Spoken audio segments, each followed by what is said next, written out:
सातत्याने होत असलेल्या अवकाळी पावसामुळे आणि क्लायमेट चेंजच्या परिणामामुळे द्राक्ष बागा राज्यामधील सगळ्या विभागामध्ये अडचणीत आलेल्या आहे आणि त्याच्यामुळे मागील 4-5 वर्षापासून सातत्याने अडचण होत असते।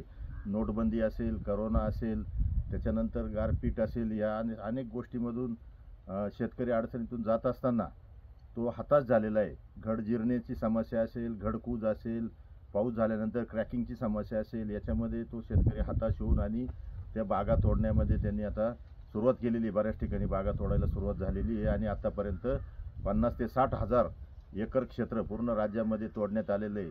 त्याच्या मागचे कारण म्हणजे उत्पादन खर्चामध्ये मोठ्या प्रमाणात वाढ झालेली आहे आणि उत्पादन खर्चात होणारी वाढ, पावसामुळे लागणाऱ्या फवाऱ्याच्या खर्चामध्ये वाढ, त्याच्यानंतर नोटबंदीच्या नंतर जे काही सातत्याने प्रत्येक वर्ष अडचणीत आलं, त्याच्यामध्ये शासनाचा जो GST कर हा मोठ्या प्रमाणामध्ये द्राक्ष बागायतदाराला एकरी 50,000 रुपयापर्यंत डिझेलच्या स्वरूपात असेल, खतांच्या औषधांच्या स्वरूपात असेल, GST पण मोठ्या प्रमाणात भरावा लागतो। त्यानंतर द्राक्ष पीक विमा योजना, त्याच्यामध्ये कुठलीही पारदर्शकता नाही, त्याच्यामुळे शेतकऱ्यांना त्याचा पण लाभ मिळत नाही आहे। त्यानंतर निर्यातीमध्ये ज्या अडचणी उभ्या राहिलेल्या आहे, बांगलादेश असेल, बांगलादेशची ड्युटी आता 100 रुपये किलोपर्यंत गेलेली आहे, त्याचा पण आम्ही सातत्याने पाठपुरावा करतोय। ती ड्युटी कमी व्हायला पाहिजे, तिकडे निर्यात होत नाही।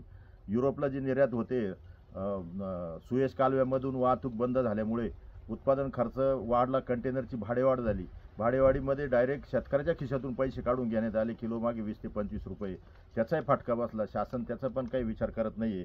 तसेच शेतकऱ्यावरती कर्जाचा डोंगर मोठ्या प्रमाणात वाढलेला आहे आणि व्यापाऱ्यांकडून या सगळ्या याच्यातून वाचल्यानंतर व्यापाऱ्यांकडून सातत्याने फसवणूक होत आहे।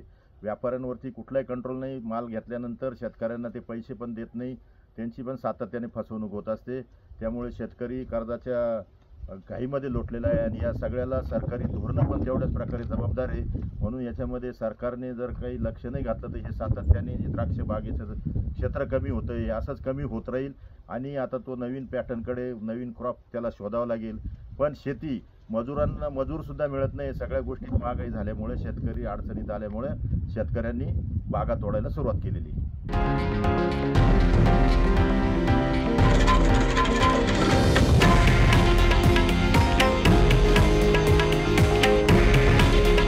हे आहे देशातील नंबर 1 न्यूज नेटवर्क आणि आपण पाहत आहात TV9 मराठी।